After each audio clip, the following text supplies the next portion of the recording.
I transmigrated into the loser male lead of a strong female protagonist novel. I raised my hand and slapped the rich female protagonist across the face. It was all because the female protagonist called me a simp who could be easily dismissed with money. In front of everyone, I flipped the table. I cursed.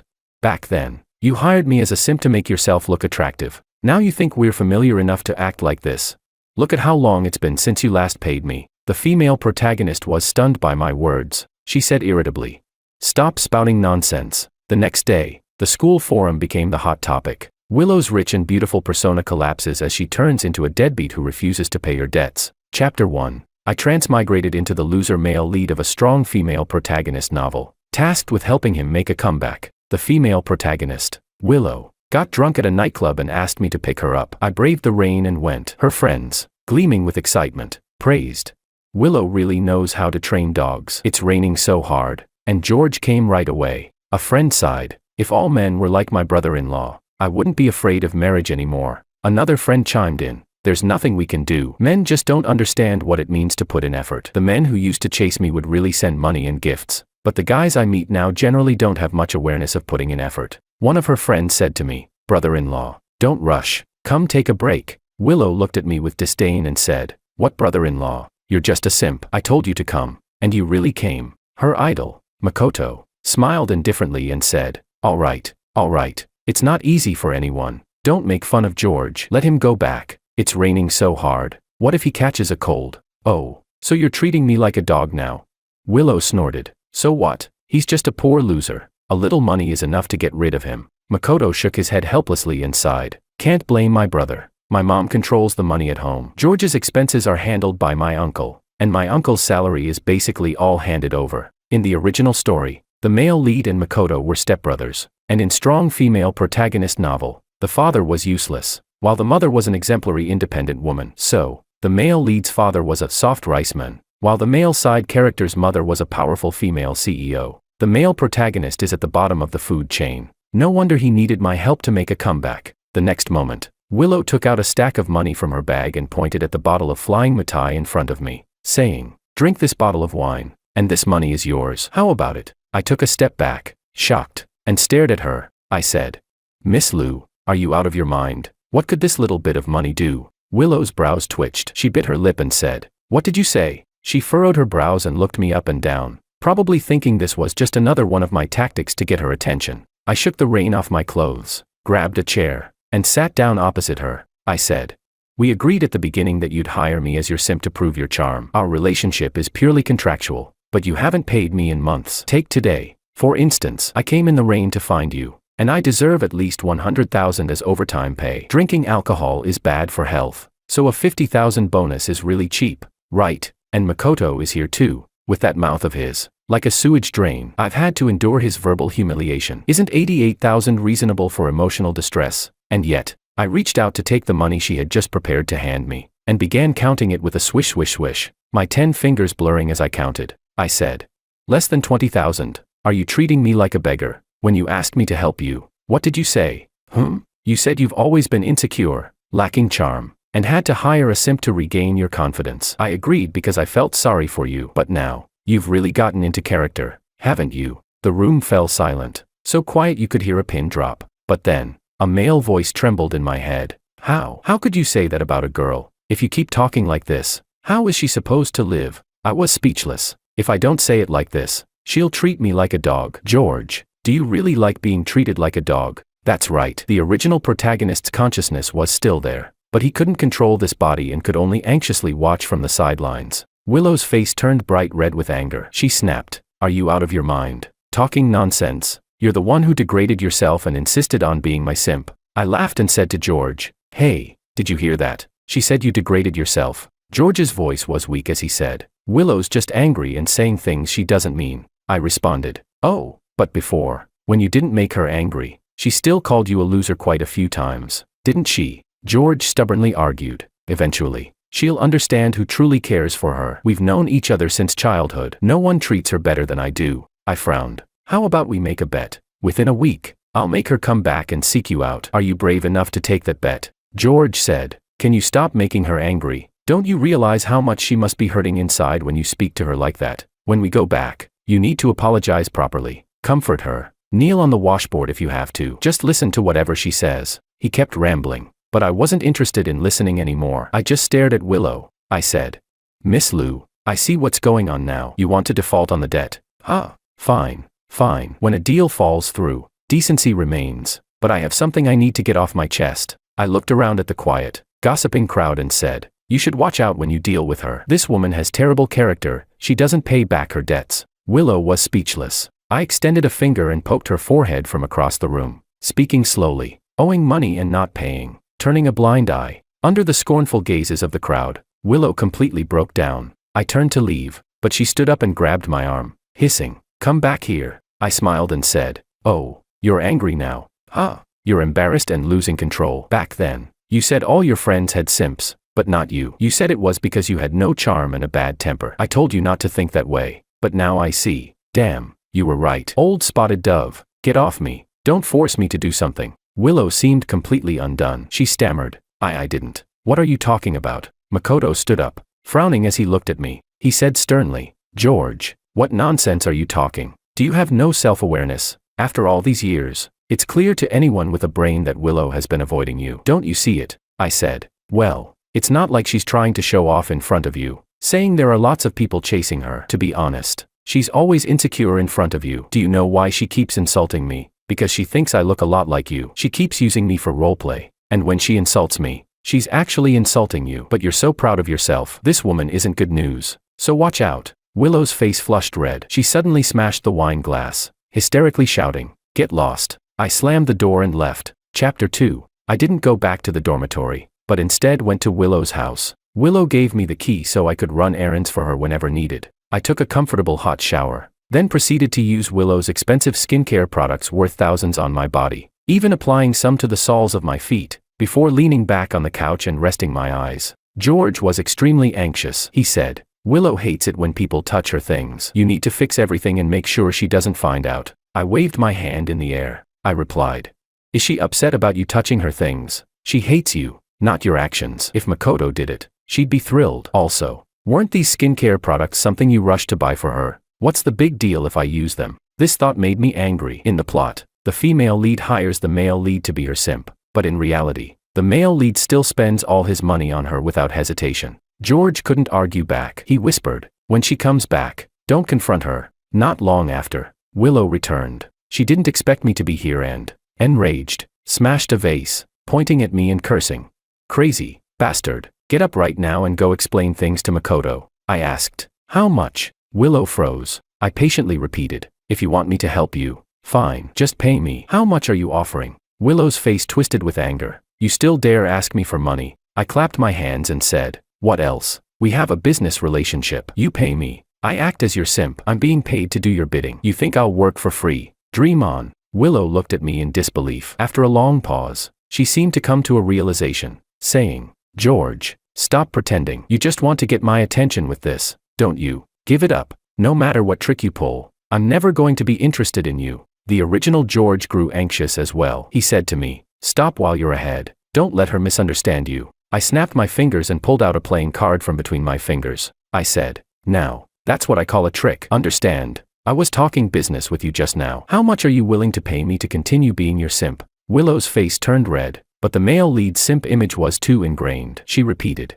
no matter what you do, I'll never like you. You'll just make me hate you more. I replied, my time is valuable, so let me make this clear, agree or disagree. I don't have time to waste on you. Willow's temper flared, and she bit her lip, saying, then just leave. You'll come crawling back to me, crying. I swaggered out. The next day, Willow came to find me in tears. She choked back sobs. What did you write on the message wall? Delete it now, I said, then beg me. Chapter 3. I really didn't expect Willow to cry. She tried hard not to, but her tears just kept flowing. It was actually quite heartbreaking. I felt a little pity for her. So today I was more composed, and the urge to slap her wasn't as strong as yesterday. I said, stop crying. Just tell me what you want. Willow sniffled and said in broken sentences, delete those things you posted. I frowned.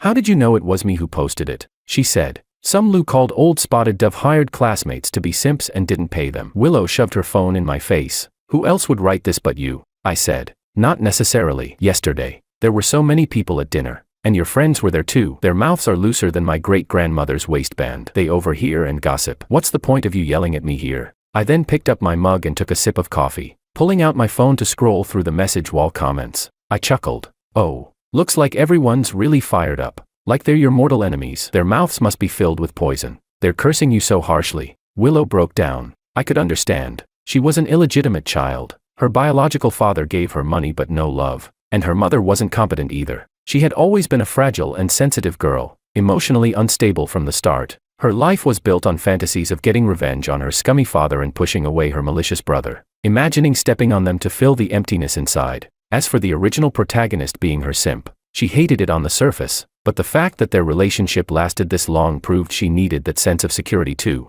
But what does that have to do with me? Instead of understanding her, I understand myself more. I'm driven by greed, obsessed with money, and self-interested. I only care about my own benefits. So what if she lacks love? I'm the one who's truly pathetic, lacking money. Sitting here drinking coffee with this dumb girl makes me feel like I'm dirtying my own eyes. With that thought, I closed the message wall and opened a short video. Scrolling through clips of beautiful women doing suggestive dances, Willow slammed the table. What will it take for you to explain things clearly? Fine. I'll admit I'm your girlfriend. Will that work? The original George was overjoyed. Quick, agree. I poured half a cup of coffee directly onto Willow's head. I yelled, "Shut your filthy mouth. Who wants someone like you? A cheap piece of crap. As a girlfriend." George was speechless. The people around us began to gossip, some recognizing her as the main character from the message wall, and started filming with their phones. Willow hurriedly wiped her face with a tissue, trembling with rage. She bit her lip. "Then what do you want?" I said. "You pay me. I do the work. It's a service with a clear price." Willow finally understood reality, puffing up with anger. "How much?" I asked. "How much is your rich girl persona worth?" Willow didn't expect me to respond like this. She paused for a moment, then quickly adjusted her expression. 10,000 is enough, right? I burst out laughing and patted her shoulder. I said, "Is this even reasonable?" The fake socialite still knows the saying, "You can't catch the wolf without losing the sheep." You think 10,000 yuan can settle this? Oh, you're just bullying me because I've read books and have good manners. Otherwise, I'd have ripped you apart with my words. I opened my phone, transferred half the money for her coffee. I said, "Since we each drank half of the coffee, let's split it." Then, I stood up and walked away, with the attitude of someone who didn't care about anyone. Chapter 4. The message wall updated again. Simp actor demands payment. Angrily throws coffee at the deadbeat. It wasn't me who posted it. Who knew that today's college students love gossip so much? I was just as surprised. When Willow came to find me the second time, she was clearly a lot more humble. She got straight to the point, saying,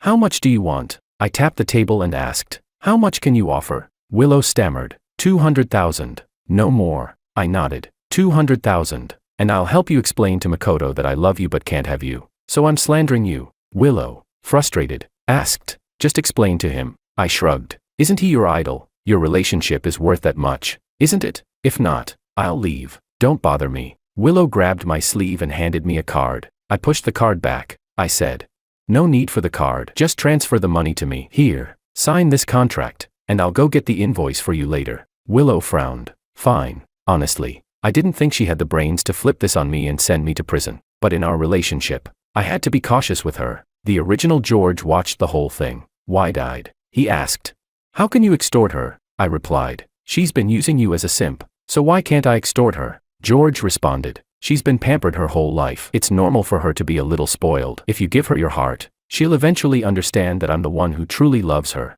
I laughed, mocking him. "She treats you like a simp, strings you along, and it's not because she's spoiled or childish. It's because she doesn't respect you. It's that simple." George sighed. "Since I'm the one pursuing her, it's only right for me to put in more effort." I was speechless. "Who told you that just because you're chasing her, you should put in more effort? If, as you say, you're supposed to put in more effort because you're chasing her, then great. Now she needs something from me, and I'm going to make her pay. Doesn't that make sense?" George said. "That's what everyone online says." I snapped. "You're confused, George. The theory that if you're chasing someone, you should pay for things is like saying if I had $1 billion, I should donate half. It's because most women don't need to chase men. Even if the woman does chase the man, if he lets her pay, she'll feel like he's beneath her. And the common scenario is that the woman offers to pay, and when the man refuses, she can accept it again, feeling good about herself. This way, her moral logic makes sense again. Willow hiring you as a simp without paying is the same logic," George said. "But," I interrupted impatiently,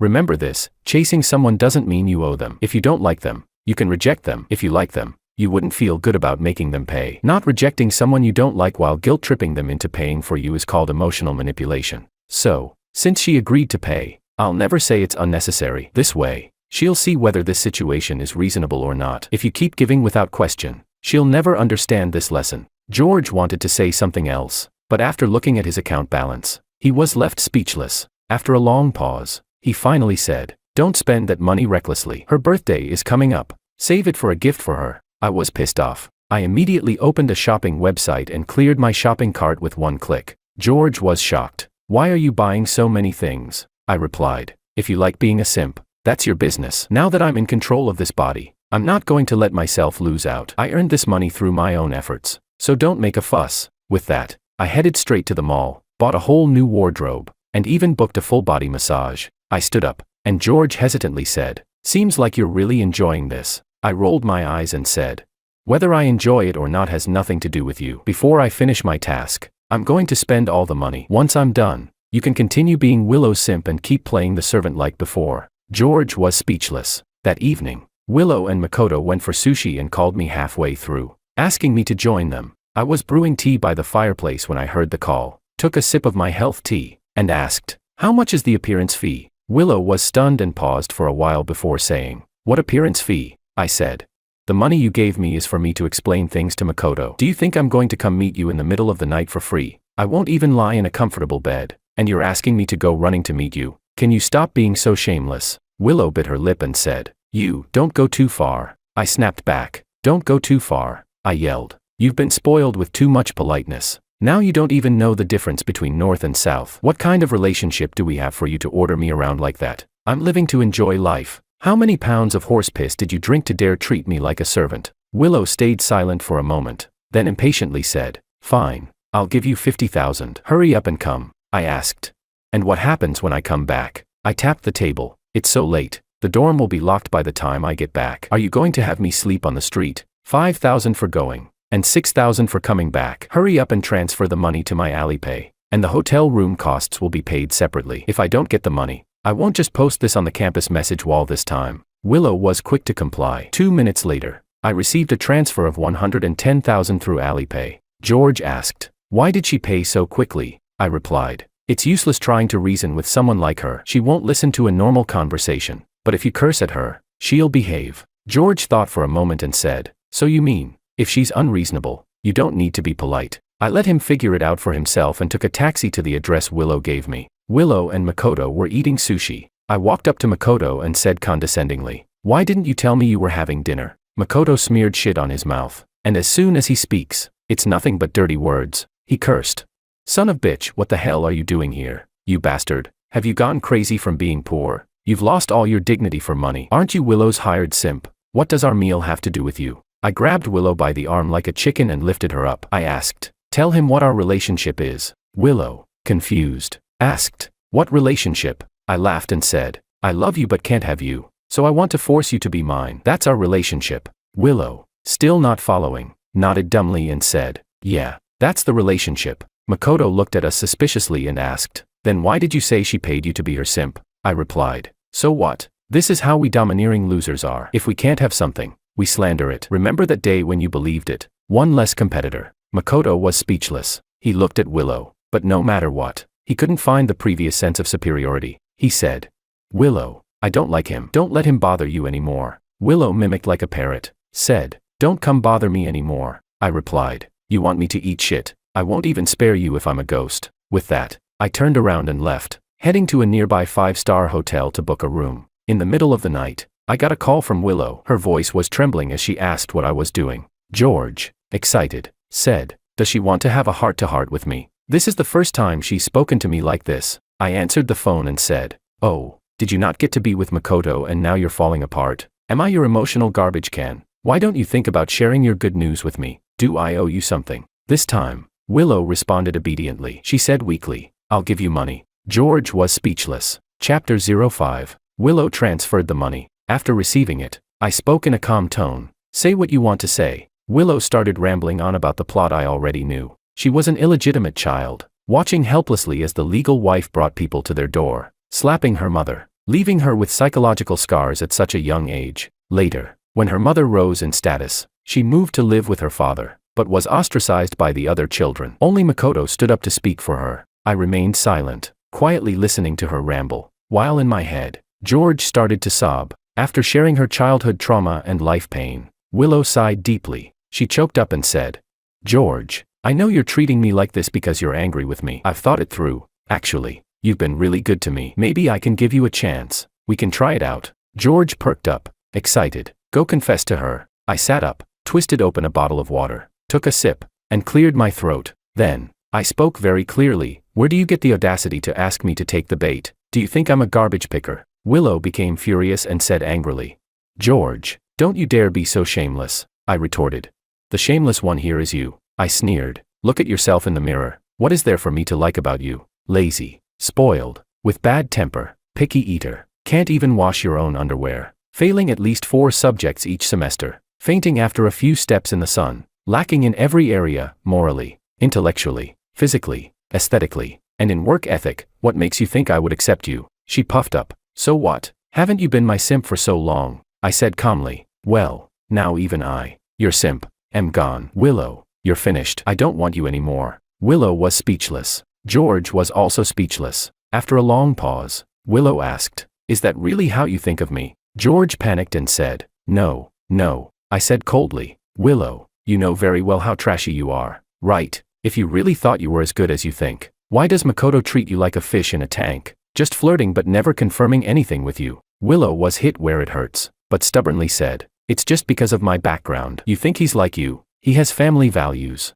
I laughed. "That's rich. We're family, aren't we? He has family values, but I'm not a garbage dump." Willow lost it. She screamed hysterically, "George, you think you're so great. You're a phoenix man. Before, you kept licking up to me because my family is rich. You liked pretending to be the gentle, warm man. Did you know that every time you tried to please me, I just wanted to slap you across the face? If you weren't nice to me, do you think I'd even bother with you? What do I need from a penniless guy like you?" I laughed loudly. "You don't want to bother with me. So why did you call me in the middle of the night and say we should try something? You don't want anything from me, then don't accept the things I send you. Isn't it because your backup plan failed, and now you're embarrassed and attacking me? Let me teach you what personal attacks really are," I said.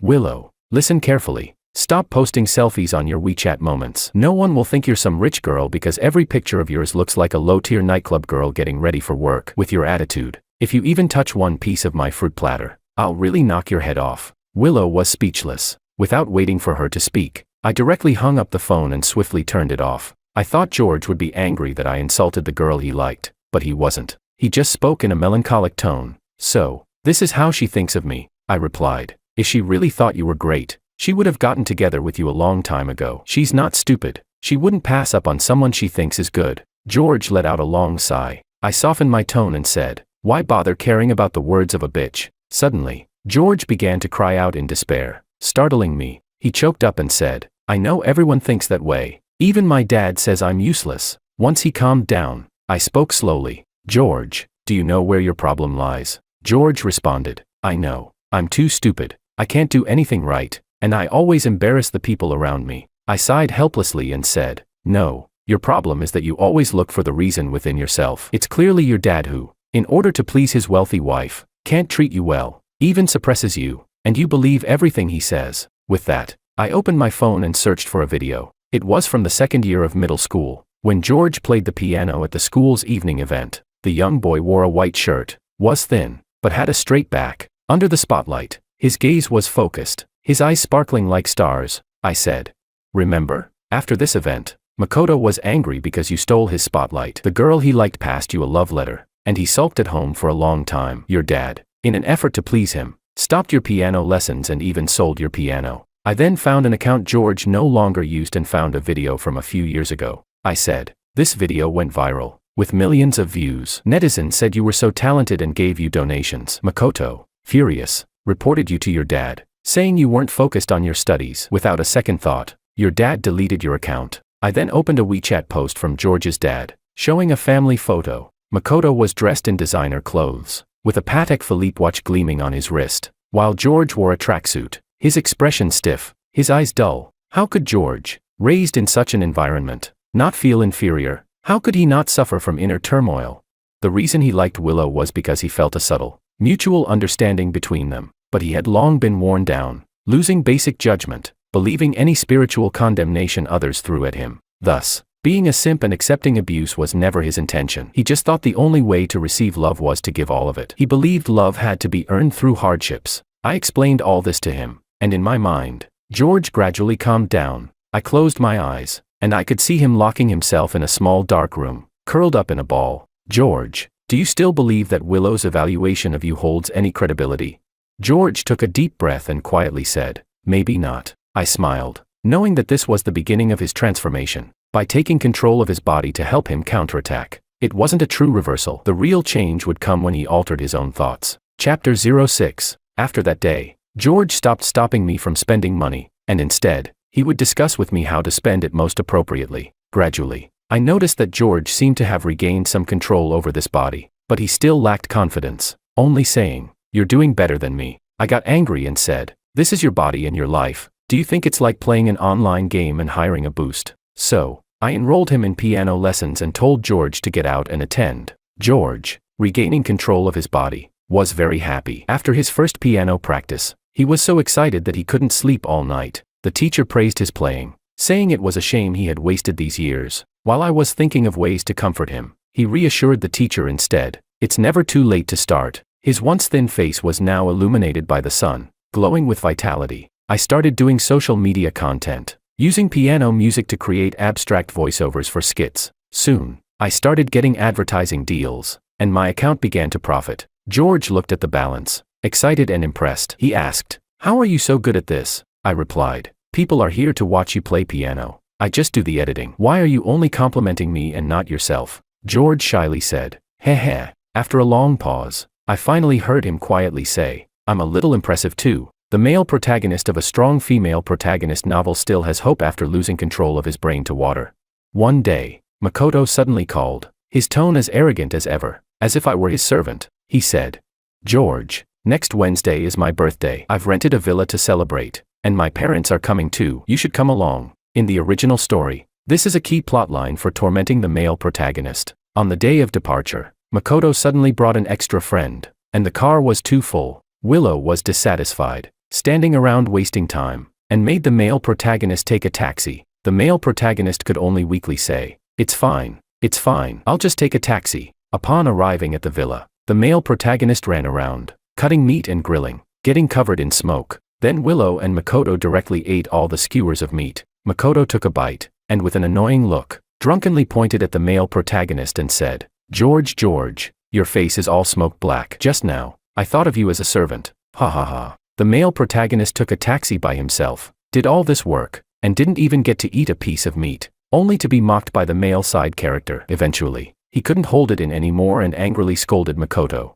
Needless to say, Willow thought the male protagonist was too extreme, calling him a man with the biggest temper and no ability. Makoto fanned the flames, saying, "I've realized you're quite serious. It was just a joke. Do you really need to react like this?" The male protagonist's stepmother, seeming fair, reprimanded Makoto, saying, "Enough, Makoto. If you can't speak properly, don't speak." She then turned to George and said, "George, your brother was indeed wrong in this situation, but it's still your brother's birthday. Don't let this make everyone unhappy." Upon hearing this, the male protagonist's father got angry, scolding him for lacking class and vision. He quickly pulled out $100, threw it at him, and told him to take a taxi and leave. So, the male protagonist went home hungry, never even getting a piece of cake. As I recalled these plot details, I said to Makoto, "Fine, of course I'll go." Without waiting for his reply, I hung up the phone. George asked, "Are you going?" I smiled darkly and said, "I have to go. How else can I get revenge for you?"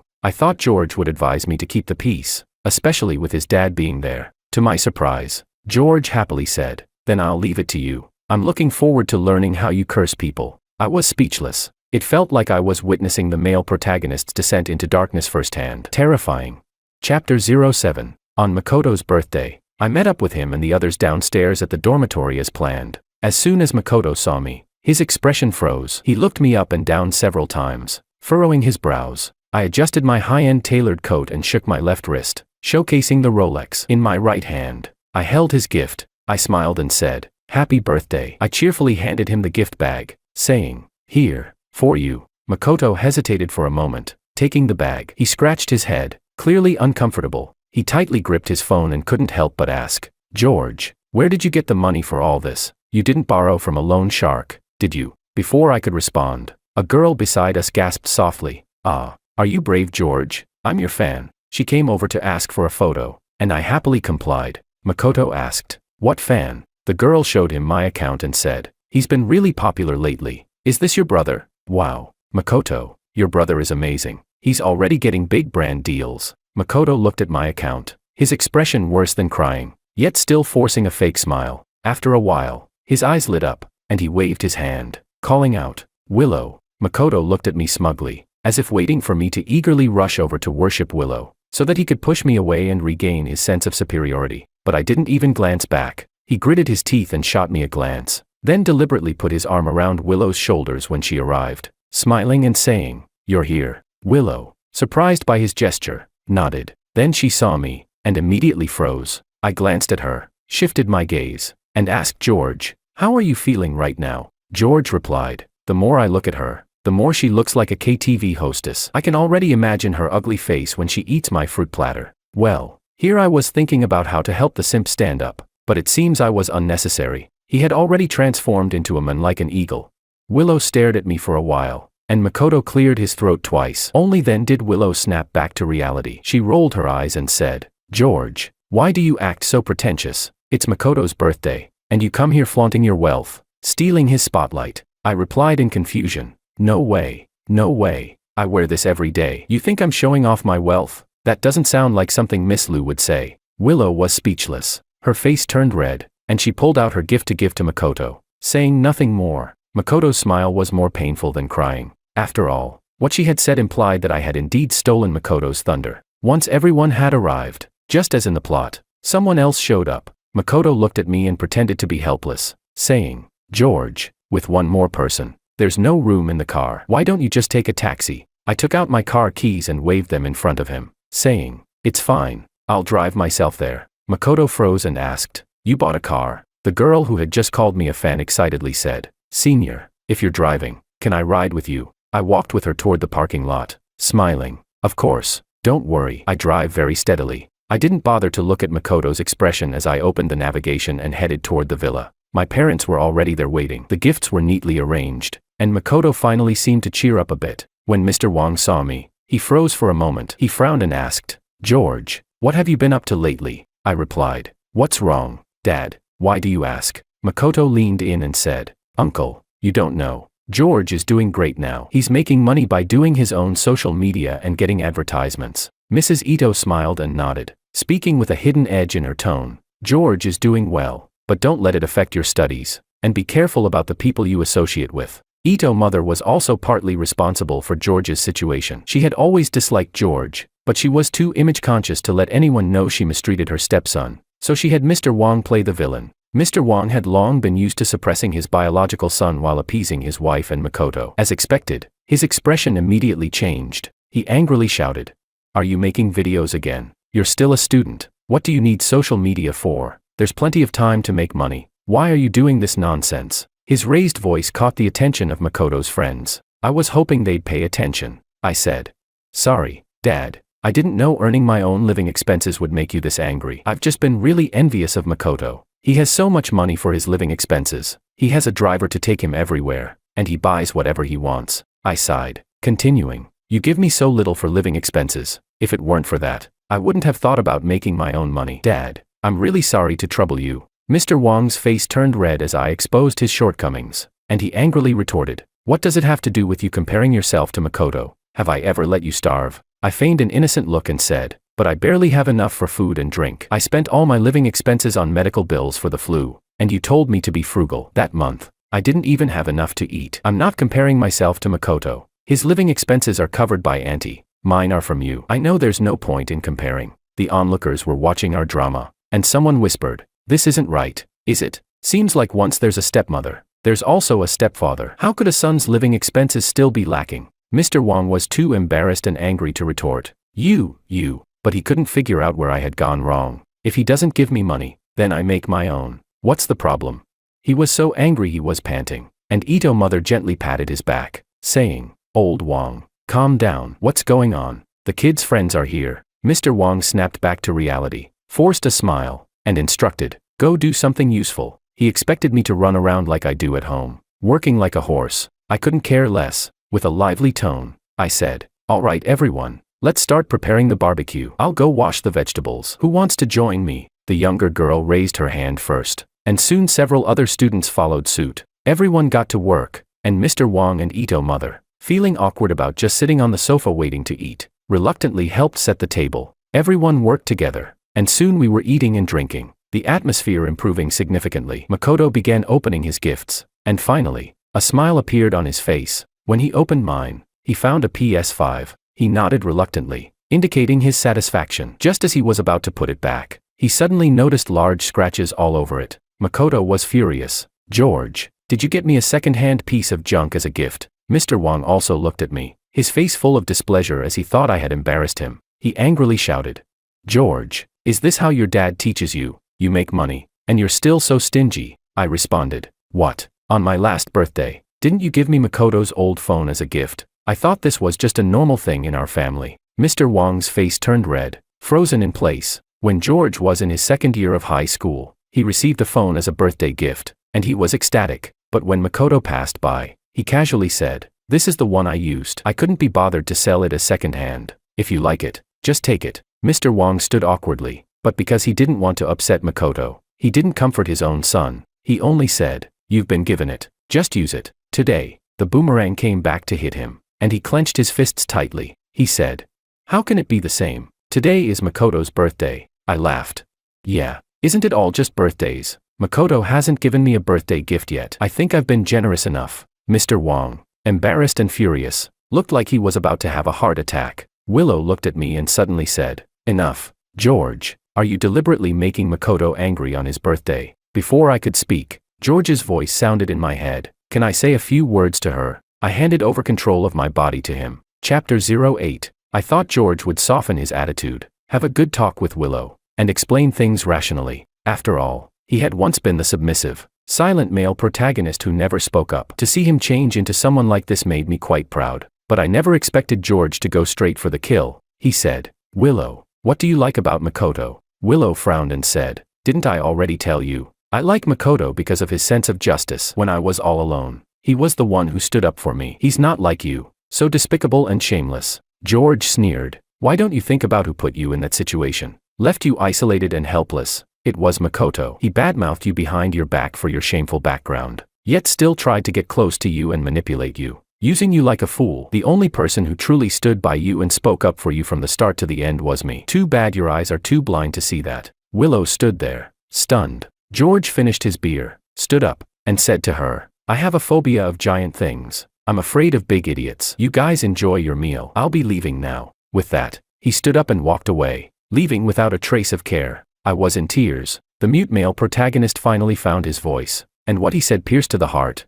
Before he got into the car, he handed control of the body back to me and asked, "How did I do just now?" I clapped my hands loudly and said, "Take away the highest and lowest scores, and you get an average of 10 points. You're allowed to be proud." Chapter 09. After returning home, I naturally received a barrage of calls from Mr. Wong. It was hilarious. Who cared about him? I didn't block his number, just muted it and didn't answer. The thought of him angrily stomping his feet on the other end made me happy. A soft man who uses his own son as a stepping stone to please a rich wife. What a joke. George and I collaborated on a video, the topic being bizarre families and personal growth. That's the good thing about doing social media, you can turn any shitty situation into material to make money. As expected, the video went viral. Someone dug up a video of George playing a dreamy piece in middle school, stunning everyone. It perfectly matched the fact that he hadn't touched the piano in years, just because his biological father wanted to please his stepson. People sighed in regret. George truly had a lot of talent back then. Mr. Wong was doxxed, and his social media accounts were flooded with scathing comments. The criticisms were brutal and unrelenting. He broke down and called me hundreds of times, but I just didn't answer. He sent me angry texts, and I replied, "Thanks, Dad, for the material. I can make another video now." He didn't dare to scold me anymore. It was so funny. That video had 3 ads embedded, and I made a good amount of money. Half a month later, Willow found me. She looked pitiful, gripping my wrist and refusing to let go. She choked up and said, George, I'm sorry. It turned out that during this time, she had been reaching out to people she knew in the past, trying to verify what had happened. Of course, what George said was all true. It was Makoto who had led the bullying and isolation, deceiving her all along. In the original story, Willow also found out about this at about this point, and then began her vengeful rampage against Makoto. When that scumbag's downfall was complete, she turned to the simp George, the one who had always stood by her. Looking at the tearful Willow in front of me, I asked George, "Do you want to do this, or should I?" George said, "I'll do it." So, I handed the control of the body to George, and he immediately raised his hand and slapped Willow across the face. Willow covered her face, stunned. She never expected this outcome. In her mind, George would be conflicted, would hesitate. How could he just slap her right away? George angrily shouted, "Now that the child's gone, you remember to come feed it. Ha, come on, tell me, where did you go wrong?" Willow's lips trembled. "I shouldn't have." Before she could finish, George slapped her again. He said, "Shut the hell up, just hearing you talk is annoying." Willow choked out, "George, I'm really sorry. Please forgive me. Give me a chance." "Okay." George was furious. With a loud slap, he gathered all his strength and slapped Willow again, shouting, "Look at yourself in the mirror. What is there about you that's worth me liking? Lazy, spoiled, hot-tempered, picky eater, can't even wash your own underwear, fail at least 4 subjects every semester, faint after walking a few steps in the sun, lacking in every single area. What makes you think I'd ever take you in?" I said, "Hey, that's my line." George looked at me and said, "Because I realized you were spot on." Willow wavered and insisted, "George, please, if you just give me one more chance, I'll do anything." George pulled out his phone and showed her his WeChat chat interface. He laughed and said, "Take a look for yourself. How many beautiful women are lining up to be my girlfriend? Compare yourself to them. Where's your advantage? How dare you even think about this?" Willow froze. She looked at George, her pupils trembling. In a desperate attempt, she mumbled, "My family has money." George pulled out his phone and showed her his bank account balance. He laughed again and said, "What's so great about that? Your family's money has nothing to do with me. The one thing I'm not lacking right now is money. I don't care how much my partner earns. As long as I have enough, I can find someone younger and prettier. What's so hard about that?" Willow seemed to finally realize that maybe, just maybe, she and George were never meant to be. She walked away dejectedly, later posting a WeChat status, "The man who once had me in his heart and eyes is finally lost to me." George replied, "Delete it. Aren't you embarrassed? Shameful sister." I was stunned. All I can say is, good guy. The mute male protagonist is totally revamped into a sharp-tongued star. But then, I felt a bit strange. His transformation seemed too resolute. I asked, "George, do you really have no intention of turning back? I'm not an outsider. Just tell me the truth." George replied, "If I turn back, wouldn't I be betraying all the things you've done for me?" I was speechless. As shocked as I was, it somehow made perfect sense. He was still that male protagonist who cared deeply about how others felt and was always considerate of others. Only now, that person was me. So, this outcome was destined to not let him down. Chapter 10. My task was completed, and I could leave at any time, but George was reluctant to let me go. So, I stayed for a few more months. After all, there was still a show to watch, and I was happy too. Mr. Wang became completely infamous. Everyone knew he was a softman who used his son as a stepping stone. The rich woman found him embarrassing and divorced him. He didn't get anything from the divorce, so he came to find George. George told him he could sue for alimony. He became furious and humiliated, crying loudly in the street. George took out his phone and recorded the whole thing. Another fresh piece of material for a new video. Making lots of money again. Makoto also became a famous figure at school. Everyone knew he had bullied George, and his social life was in shambles. He didn't even want to live in the dorm anymore. No one wanted to hang out with him. So he went to a bar and met a young beauty. The beauty got pregnant by accident and tricked him into thinking he was in love. He went home to tell his mom he wanted to marry her, but it turned out to be a trap. The woman was a professional scammer. She took him to gamble, and he lost a lot of money, expecting his mom to clean up the mess. It said his mother was so angry she ended up in the hospital twice. Willow completely died socially. Now, whenever her name comes up, people say, "Oh, that's the one who hired a simp but didn't even pay him." Shameful sister. Thanks to her for providing yet another piece of material. She often came to find George, but George was completely over her. The proof? Now, whenever she came around, George would just slap her without even bothering to speak to her. The day I left, George said to me, "Will I get to see you again?" I replied, "Probably not. You're no longer the mute male protagonist. You don't need my help to make a comeback." George patted his shoulder and said, "Then goodbye. I wish you happiness, success, And everything goes well. What's your name? I smiled and said, my name doesn't matter. You can just think of me as another version of you in this world. George froze for a moment, then smiled and softly said, all right, then, I wish you happiness, success, and everything goes well. The other me in this world.